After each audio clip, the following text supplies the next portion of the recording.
everybody. Thanks for joining us today.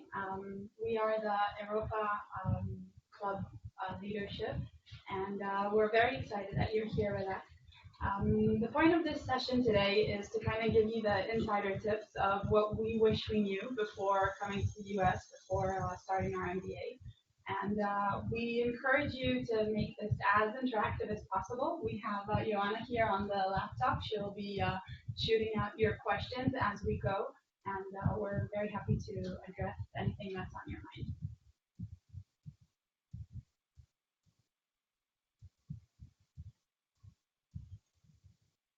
So a little bit of intros. My name is Aya Ben David. I'm the co-president together with Joanna at the Europa Club. My major is healthcare management, and before Wharton, I was the director of global product management at Fimtex Medical, based out of Germany. But I'm originally Israeli and hold a Romanian passport as well. A little bit about my Wharton highlights. I led a trek of 150 students last May, right after we completed our first year, and it was a great experience to just see so many people coming to my home country. I'm also a career fellow, doing a lot of mock interviews, helping people with reviewing their resumes, and my favorite class so far has been influence. Hello everybody, my name is Ilya. I come from Ukraine, and prior to Wharton I was working in McKinsey, doing different stuff in telecom and retail. And at Wharton I specialize in management, marketing, and operations. I actually have a couple of finance degrees in the beforehand. So at Wharton I'm doing anything but finance, even though Wharton is supposed to be the finance powerhouse. Some of the highlights of my experience were some of the educational experiences I've had. It's been the global course in Japan, when we went to Japan and studied how they became really competitive at first, but then in the last years and decades, they've shedded some of their competitiveness. And also some of the courses that I've taken at Wharton, where the Power Lab and the decision-making and the leadership chair, where you experience really innovative and unorthodox teaching techniques and have really powerful speakers, such as CEOs of multi-billion-dollar companies come and share their experiences. Hi everyone, I'm Ioana, originally from Romania. Before Wharton, I spent a few years at Barclays, working in San Francisco and London in the capital market space. And after my MBA, I'm going to be joining Bain & Company in London as an associate. Some of my highlights of my Wharton experience so far have been really all over the place, because that's what Wharton is really good at, to give you a very, very well-rounded experience. So I just spent my winter break hiking, rafting, and biking in New Zealand for 7 days, and camping outside as part of the Coast to Coast venture organized by the Penelope Leadership Office here. It was a really incredible experience I will tell you more about later. In my first semester at Wharton, I prepared for my consulting career after Wharton by working together with a nonprofit here in Philadelphia as part of the Wharton Community Consultants. We helped them come up with a new pricing plan as they were trying to go a little bit for profit. It was a really interesting experience. In terms of classes, I'm a marketing and operations major, and one of my favorite classes was creativity, idea generation, where the professor really tried to challenge us to, try and figure out a way to structure creativity and how it is you can go about being creative even if you think you're not. And really what I got really good at over the last few years, well, year and a half, has been Skyscanner and Booking.com, because you'll see that at Wharton you tend to travel a lot, and you get really good at finding the best prices for everything. I think that the next topic for us is really like why we came to Wharton. So as far as I'm concerned, I chose Wharton because I was pretty undecided what I wanted to do coming out of banking. I knew it didn't have to be banking, and could have been like investment management or something in finance, but I was really not decided. And the reason why I chose Wharton was because I knew that Wharton was good at pretty much everything, and if I wanted to take my career into tech afterwards, or into consulting, or into the startup world, Wharton would be a really, really good place to help me do that.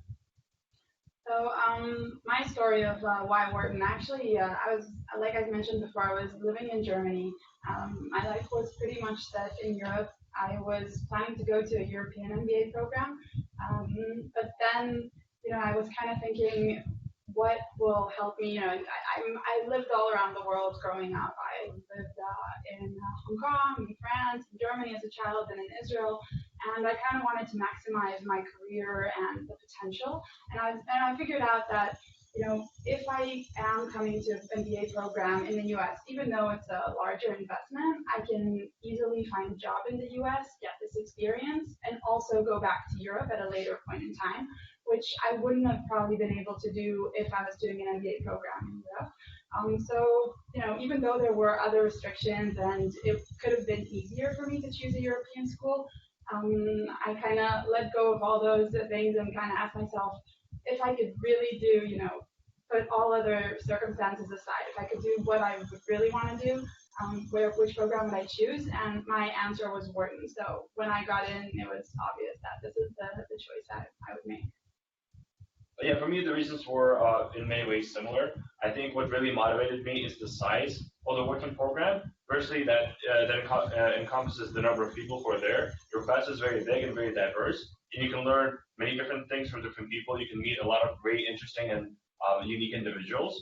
Likewise, this is manifested in all the offerings that you get from the program, in terms of the courses, in terms of these leadership opportunities, the extracurriculars, which we're going to talk about in more detail later.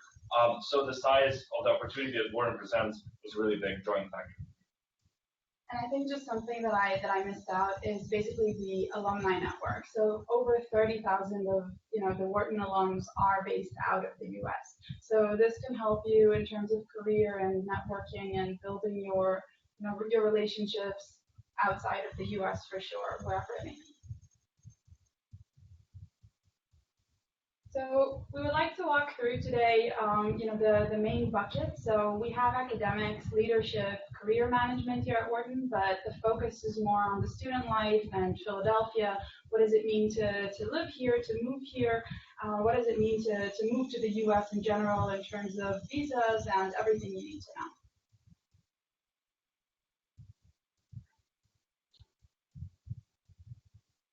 So like Ilya mentioned before, the class size is large. We're 800 students, but I know a lot of people have, questions about that before they join because 800 is a lot. But the nice thing to know is that everything here is kind of structured in a way that helps you get to know people in the pace that you choose. So you have a learning team of 6 people, and then you basically have a cohort that is 12 learning teams in it? Yeah, so about 70 people. Yeah, so about 70 people in the cohort, and then you're divided into clusters, which is, let's say, the 200 people you will most likely know the most out of the 800, and then there are 4 of these clusters. So it's broken down into, something that every student can actually grasp. Yeah, so you wouldn't feel like you're overwhelmed. Most of the time you spend in smaller groups, or either groups of smaller groups. It's not the whole class altogether. Yeah, although you have plenty of opportunities to also get to know people in other clusters, in other cohorts, other clusters, you're going to see that throughout your working career, you're going to have very many opportunities when you take elective classes or when you do trips or courses outside of Wharton when you travel. And those are going to be very, very diverse. And they're really going to offer you the opportunity to meet people from all sorts of backgrounds and definitely all sorts of clusters or cohorts. Though your cluster is, when we're going to talk later, when we talk about student life, you will have a big cluster pride and a big cohort pride that you're going to carry throughout your working career. Yeah, so I think the main point is kind of when you feel like being around people you know well, you have, plenty of opportunities to do that. When you feel like meeting new people, going to a club event, doing something social, getting out of your shell, you definitely have an opportunity every single day to do a lot of that too.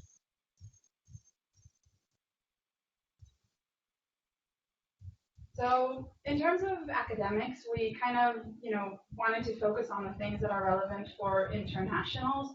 It's important to realize that out of the 19 majors that exist, there are the STEM. So that stands for Science, Technology, Engineering, and Mathematics. We basically have 2 majors that allow you to work longer in the U.S. On your student visa. So if you have a student visa that is going to be an F1, you're basically you can work in the U.S. for 12 months post your MBA program. But if you do a STEM major, which means business analytics or stats, then you're able to stay an additional 17 months on top of that. So that is something to think about. Is this something you're considering? How important is it to you to gain that initial experience here in the U.S. and practically work in any company that you wish to work in? What's also very cool about Wharton is that the curriculum is very flexible. So there's first of all there's fewer required courses that you need to take, like accounting, finance, etc. But even though you have those required courses, you can waive out of them by passing exams. So for example, I did some business education beforehand, and I waived out of most of my core classes. So essentially, pretty much from day one, I had to take a lot of courses that I chose myself, the electives, versus taking the fixed curriculum that is imposed on me and that can be redundant if you studied finance or business before. And I think that just to build on that, the waivers are a very, very important thing to look into.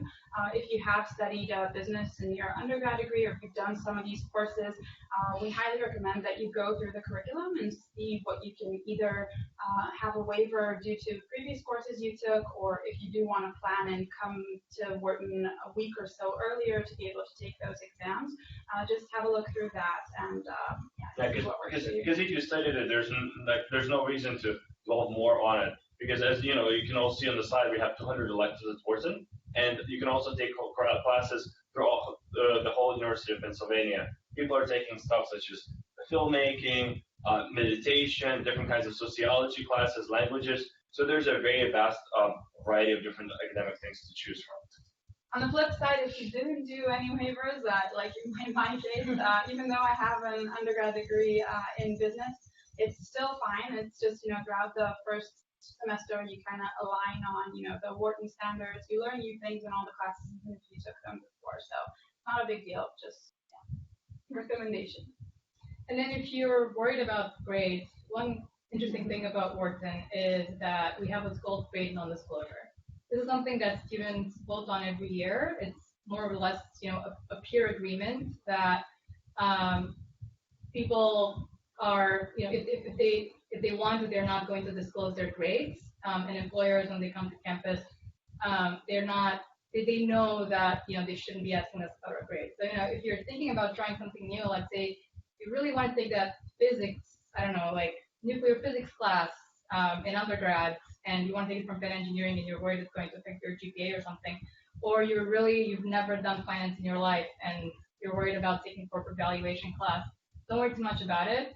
The really cool thing is that you can take it, and even if your grade's not going to be great, it's not going to affect your job applications afterwards. So in the next slide, just highlighting a couple of the opportunities that you'll have here at Wharton. You're able to do a full semester in San Francisco if you're interested in tech, recruiting, just want to be closer to the West Coast for any reason, you can definitely do that. We also have 17 partner schools in 15 countries, so all around Europe and all around the world in general.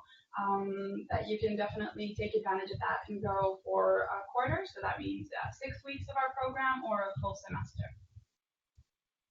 Or you can even go after we graduate. There's a possibility to go to INSEAD for a quarter. So if you really want to study 2 months extra after you're done with your MBA and just spend your summer before you start back, before you start your work again, you can do that either in the France campus or in the Singapore campus. Yeah, I'm actually going to do INSEAD in Singapore after I graduate at Wharton. So in May, June, I'm going to go to Singapore, take some classes there, and also meet the INSEAD community, which would be quite helpful to me once I go back to Europe, since INSEAD has a pretty profound network in Europe and Asia.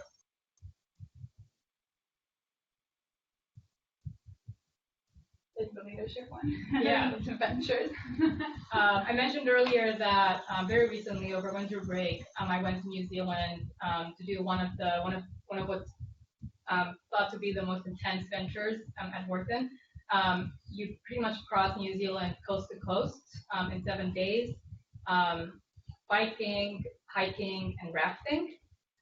What's really cool about these experiences is that they're really not about the physical challenge. They're obviously high physical intensity, but they're more of a leadership test and a leadership exercise than anything else. You have to come together with a team of 5 other people, so we were 6 together, and really figure out a way to work well together as a team with things that maybe you've never done before, including setting up a tent or cooking in the middle of nowhere or finding water or just really dealing with each other 24 hours a day for 7 days. And then you also get the opportunity to be leader of the day for one day, when it makes it sound like it's not a lot, but you actually have to figure out a way to A, motivate your team to keep going, and B, organize your team so that they can reach the next, the camp on time before dark, that they're organized in the morning and, they can get out of camp in 2 hours, which is actually a lot harder than you might think.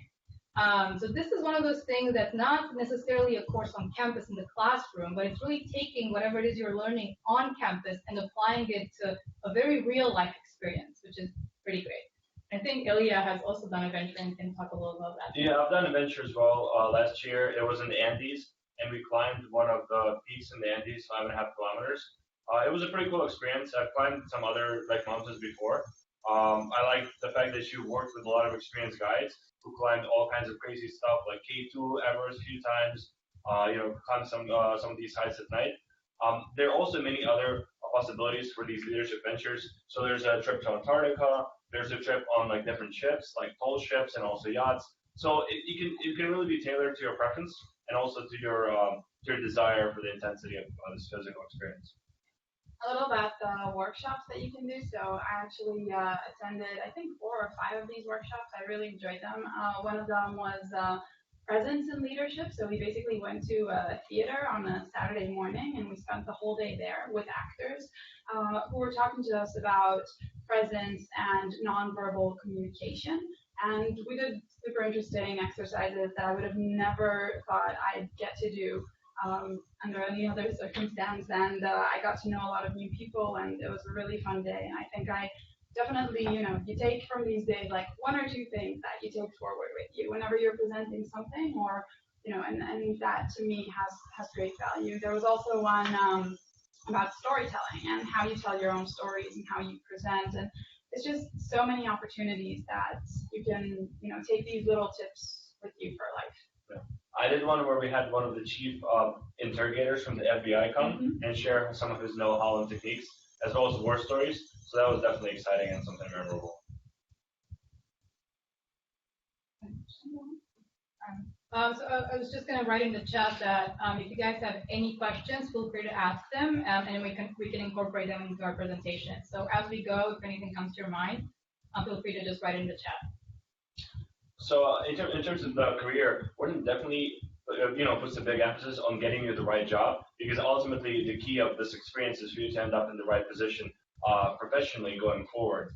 And there's a very robust network of career advisors that work with the companies, like directly, talking to Google's, talking to McKinsey's, to Facebook's, and also to connecting students with them. So there's a lot of insider knowledge that Wharton has from the companies, and Wharton is well positioned to give the students the right support to do so. There's a lot of resume reviews, different boot camps, different chats with company representatives, with former students who interned in those companies or who were employees there. So there's a lot of opportunities. There's of course, you can from one side you can go into the big employers such as the big companies, the big banks, but on the other hand, a lot of people also go into the smaller companies, especially now in all the sort of the sexier tech companies, and a lot of people are placed there. And there's also a support network from Wharton Careers for people who are headed into those positions. Yeah, it's really the way you think about the support system is really like a formal support system, or organized support system, but you can always ask anyone in your class or people who are older than you, who are second years, who have already older than you. older in Wharton years. So people who have just gone through the experience of changing their careers, or trying to change the location of their jobs or their role. They are extremely available to talk to you as a first year, and more than willing to pay forward and share what they had been through within the last 12 months. So it's an extremely supportive community when it comes to whatever it is you want to do after Wharton. And here on the side, you can see the type of companies that Wharton hires. This is definitely not the whole list. The whole list is much larger. But in general, there's the consulting firms, different banks, investment management, hedge funds, private equity, tech companies, CPG, retail. Basically, Wharton MBAs are hired from every single industry. I think that an important differentiation to make is between mature recruiting, meaning the employers that come on campus to recruit students here. So we have focused recruiting periods when the interviews happen for the summer internship. And then there's enterprise recruiting, more, an autonomous search process, but you do have the support system that you need in order to succeed. But you reach out to the companies on your own, and you reach out to alums, you reach out to people who have been affiliated with that organization or work there, and Wharton guides you throughout that process. A point that Joanna was touching upon was, as internationals, I think this is a piece of advice that I received before coming, and it helped me kind of get a better grasp of things and understand what is important to me. I think that as international students, there are basically three buckets, right? There's changing a role, there's changing an industry, and there's changing a country or location. And it helped me to kind of think about these three things and understand how I want to prioritize those. So for me, it was important to come to the US and gain the experience here after the MBA program. That's why I went to Novartis, and I'm going back there for full time also to their leadership development program. I did not change industries. I was in healthcare before. I'm going back to healthcare, but I did change a role. I was in product management and marketing, and I wanted to try something new, but I was willing to consider to stay in, marketing and product management. So to me, gaining that experience of post working U.S. work experience was number one out of that list. So yeah, it was helpful to kind of structure that in my personal hierarchy. A little bit about people interested in working on their own startup. I actually just entered the startup competition. I'm waiting to hear back if I'm going to be pitching it, but there are definitely a lot of super interesting courses for people who aspire to be entrepreneurs, and so many opportunities here at Wharton. You can get financing. You can even work throughout the summer on your own startup and be backed by Wharton. You enter a competition or you enter a kind of fellowship. And you could be financed for the entire summer. There's a support system. You can sign up and be part of entrepreneurs community. Professors are always happy to discuss your venture ideas with you. You practice how you pitch. You speak to VCs, and all of that is something that Wharton provides you with. So definitely, there's a high emphasis on entrepreneurship. And I highly encourage you to explore it, like I started doing mainly this year. We got a question regarding work visa sponsorship, and maybe it's the time to address it, given we're talking about employment. So Christiana asked us about whether everyone relies on OPT post MBA, or it's practice to have students be sponsored, and how successful we've been in obtaining H-1B sponsorship. So maybe since you're going to be staying here in the US, you could maybe talk a little bit about the process. Yeah, sure.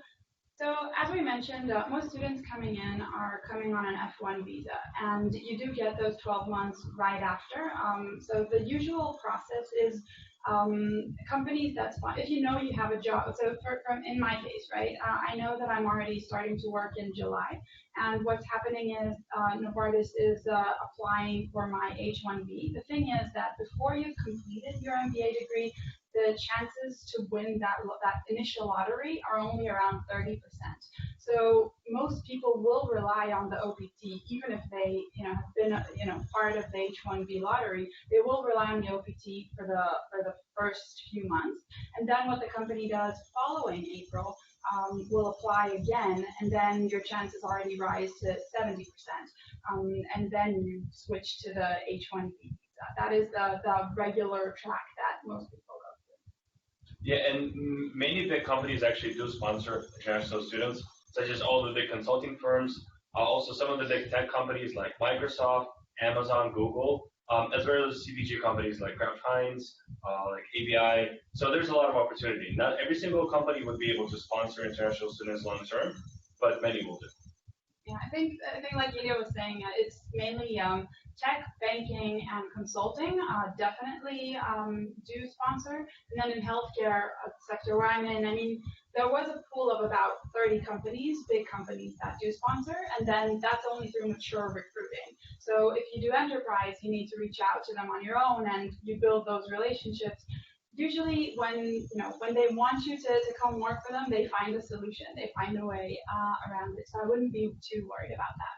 Yeah, and Christiana followed up with a question as to whether we have any specific concerns around proposed changes to the H-1B visa process. So I mean, looking at our peers from this year, we don't really know about anyone who's had issues getting employment in the United States while being international. So we haven't really seen people here being affected by the changes. I mean, that said, there have been some issues that have been put forward recently. So I think like the majority of people have been okay.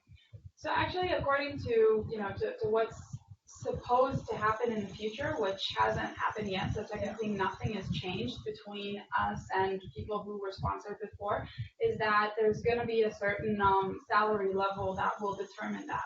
And on average, if you look at Wharton statistics, this has a potential to actually increase the chances for MBA students, because it just means who will be getting it out of the pool. But I mean, it's too early to kind of come to draw conclusions. I think so far it stayed the same as it was for the for the years before us, and we're pretty hopeful that it will. Probably no material change. Yeah, and we've seen international students have just as many chances and be regarded just as well by companies, that I don't think anyone's ever felt that the chances aren't equal. So, but having said that, when they sponsor, obviously, and that's something that companies in general make very clear from the beginning. Or if you have any doubts, like you should definitely make it clear with the company as to whether sponsorship would or would not be a problem. I think I think every international student, when they come to an MBA program in the U.S., there is an initial thought behind saying, okay, there's a difference between internationals and U.S. citizens. That's the way it is, and there will be companies who will say, no, we're not sponsoring. Having said that, 99% of the internationals found the role they wanted. They're happy with the company they're going to, and definitely found a way to make everything work for them. My favorite part. So a little bit about Philly. A lot of international students, including us, I think, haven't been to Philly before they came to study at Wharton, and a lot of us didn't have the chance to come to Welcome Weekend. In my case, I came for that interview because for healthcare management, I needed to do an additional one. So I came then and not for Welcome Weekend. I have to say that I was pleasantly surprised with the city.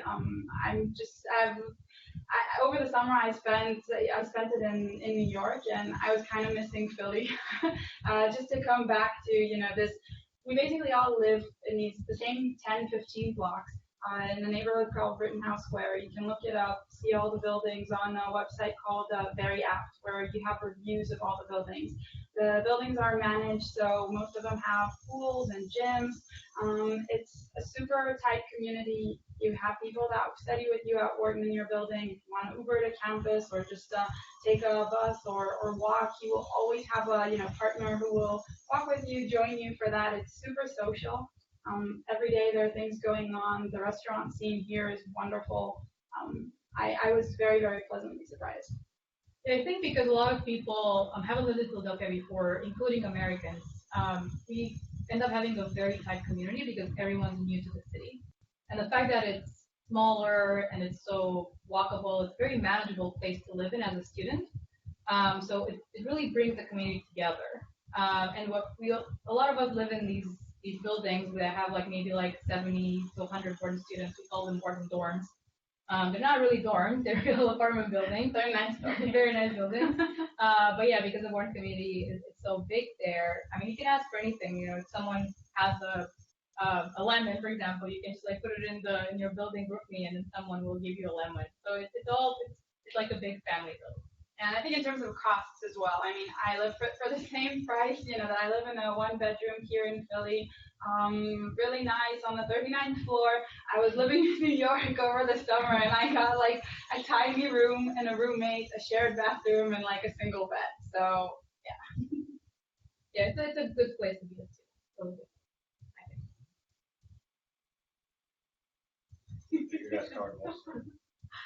Okay, so yeah, speaking about those, social events that we talked about, Wharton has over 100 clubs that you can join, and if there is a topic that you're passionate about and there is no club, then you can definitely start your club. There are several clubs that started during the time that we've spent here so far at Wharton, so it's definitely something that happened. We do super fun things like this picture that you can see. That's from a dance studio last year. I'm actually participating in a Bollywood fusion dance this week. This year. It's basically a show that we put on, and with more than 20 student dances. The choreographers are also students. We trained for it for 2.5 months or so. Yep. Yeah, and it's a great opportunity to stretch yourself, do something different, have fun, unwind like in the evenings, and then we usually go for drinks and just laugh about our not great dance skills. But the show at the end looks very professional, I would say. It's amazing. Yeah. And there's also like a lot of the treks that you can do at Wharton as well. There's always like groups of students going like different places. As Joanna have mentioned, there's an opportunity to really go on Skyscanner because you might go to Argentina or Australia or Japan. There's also a lot of opportunity to go on student organized trips like the JIP and JMC. So these are like trips to all these different places. I think just without dwelling into details, it's a faculty organized trips where you can go to other countries and either experience something academic there or learn more about the culture and the business environment. Like I went to Japan to learn more about the business environment there. And it was super enlightening. And also there are Wharton ski trips. There's an annual ski trip that's taking place in America in February, and there's next week. And yes, next week we're packing our bags. And there's over 1,000 people participating there. But then there's also trips to Japan, trips to Europe. I've been skiing in Europe with the Wharton Ski Club just over the break. So there's a lot of cool stuff.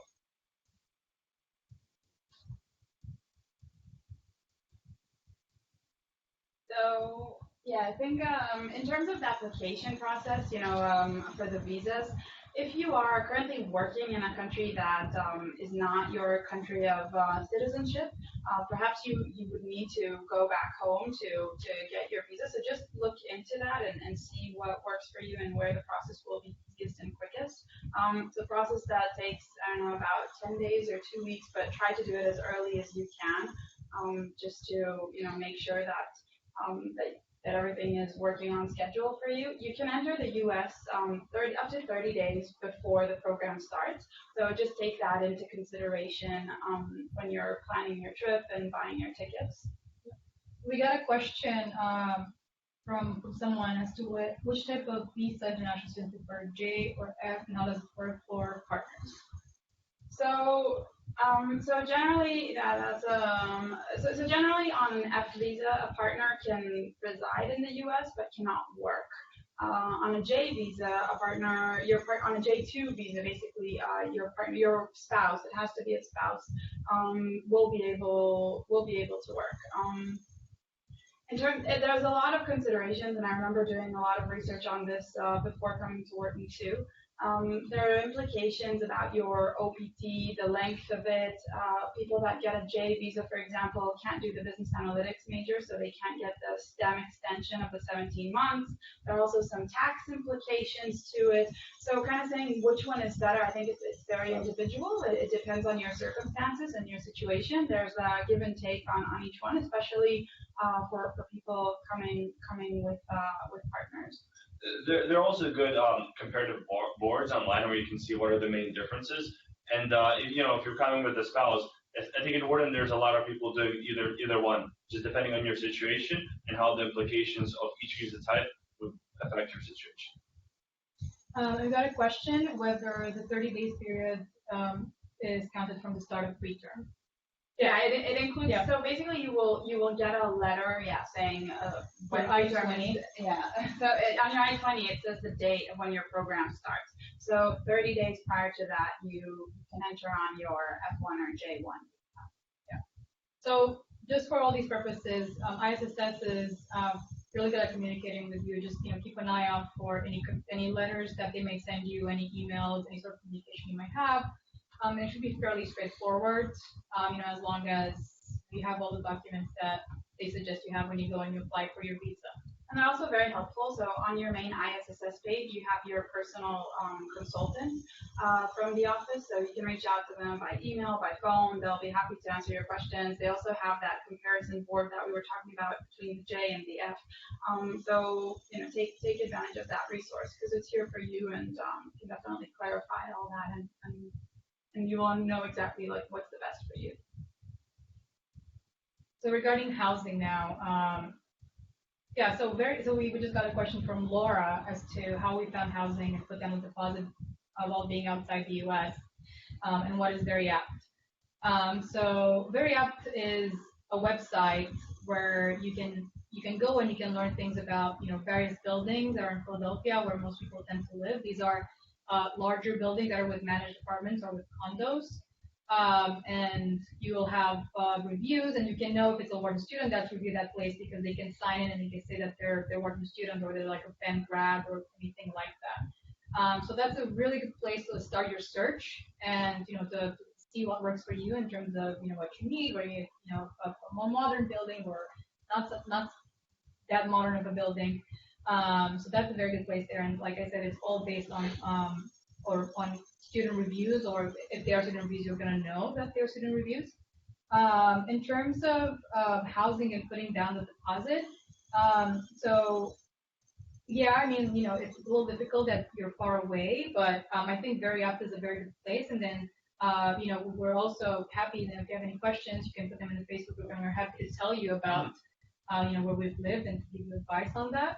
And then, yeah. Just from my personal experience, I came to Wharton 4 days before the start of preterm. I had no housing. I just got a hotel, looked through the houses in a few days, found an apartment, and it was good. So you can just do it on the spot as well. You don't have to do it much in advance. So my personal experience, actually, I was in New York and I came to Philadelphia for, about 4 or 5 hours. I went to see 5 buildings and then I just monitored them online. They all have websites that tell you, when the apartment becomes available. And that's when I booked, when I signed my lease. I did need to put down a deposit, and there was an issue with that because I couldn't do it through a credit card or a wire transfer. It could have only been like a U.S. check given to them, or I think there was another option, but it was only in the U.S. So I did find, a relative or a friend that could do that for me, and then I just wired the money to them. So these are things to think about. If you're not as spontaneous as Ilya and like coming in 4 days before, there are ways around it. But definitely each building has their own terms to how to do it. But just make sure that you ask them about this and see how you can work your way around if there's some sort of issue. What if you can come to the U.S. to the second welcome weekend or any time before you're starting the program, then definitely I would highly recommend to open a bank account. That will help you, manage your funds and make sure that you already have the money here, and then it's easy to make that transfer for the deposit. It will just be more convenient, but it's not a must. Yeah, of course, what some people do is because second years don't come to campus till the end of preterm, they would find a way to sublet from a second year student and then just take their time and find an apartment during preterm. So there's definitely options. And also what's going to happen is your class will probably receive a spreadsheet with people passing on their apartments or passing on their apartments to selling their furniture. And to answer Jessica's question about brownstones, like, yes, people do talk to each other, and you're going to join probably a Facebook group with other Wharton students, and people do end up sharing brownstones. Yes, they're a very popular option for lodging as well. And a lot of times people that live in brownstones actually join the group meets of the big managed buildings next to them, so you're part of their Ubers and their social events and their get-togethers. So definitely that's a good way to pay a little bit less rent if you're not looking for a managed building. Just to touch on the last bucket in terms of loans. you can take loans here in the U.S., but from my experiences and my research, the interest rates were higher. So I would highly recommend to look in your home country, what can be done. You would probably get a better interest rate in your home country. So it's something that, it's great to start looking into a couple of months before you do come. And talking about loans, we got a question as to whether we applied for visas before asking for a loan. I don't remember what was, what the order exactly was. I think that you do, and when you do apply for the visa, I remember that you do need to show that you have sufficient funds for the first year. So whichever way, it works for you. But yeah, you do need to show bank account statements that you have sufficient funds to support yourself. And the approximate cost, you can look at the financial aid website. The approximate costs are around 100,000 per year that you should show. So that's the amount that should be in your account when you apply for your visa. That's actually quite an important part to remember, that you do need to show this financial support, because the F1 is a non-working visa. So that's one of the things that they really care about, that, they don't want you to come here and work full time. So keep that in mind. From a financial aid perspective, we do have several links to share with you if you didn't get a chance to look at the scholarships and fellowships and within Wharton, but also outside that you can apply to that are relevant for international students. We will share that on the Facebook group. So if you haven't joined the Facebook group, then please do, and we will share the material over there. We have a few more questions here, but we're running out of time. We're going to try to go quickly through them so we can also finish everything. So regarding bank accounts, question whether we can open a regular bank account and take out credit cards based on the FG visas before having a US address. So the way I remember, there were first years who actually asked me for help with this last year. So they just put my address and then changed it later. So you can definitely do that with someone that you know here at Wharton. Ask them if you can use their address for the initial few weeks and then change that. And then really quickly, one more question we had, whether people go from being sponsored by a consulting firm to working, just deciding not to go back to the consulting firm that sponsored them, and instead work for a different company after graduation. I hope I'm understanding that question. There are many cases of people who were sponsored and you're not going back to their sponsoring company. And also there are many cases of people who are sponsored by an office abroad or transferring their sponsorship to an office in the US. So it really depends on what you want to do and how you think about. Obviously, if you're sponsored, then you get some aid from the company in terms of paying for the school. But it's really up to you and what offers you get and what it is you want to do afterwards. And then cell phone carrier that's best in Philly. I have AT&T.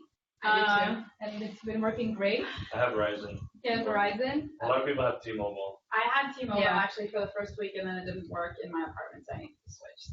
So yeah, I've been fine with AT&T, so I can go with AT&T. But all the options are available. But actually, there are also family packages. So if you are a group of friends and you want to sign up for that, it's cheaper. So have a look into that. You can kind of form a working family. That's a very good point. It's much cheaper. And then in terms of banks to open an account with, I have Wells Fargo. I have Bank of America. Bank of America. Wells Fargo. Wells Fargo has a lot of branches all around Philly, but there's also other local banks like PNC. And then usually you don't pay anything for a student account. I don't know. I got waivers for the bank transfers, wire transfers that I do internationally. So when you do go and open your account, just talk to them about these things and about your needs and see what they can do for you. Maybe compare 2-3 offers and decide what works.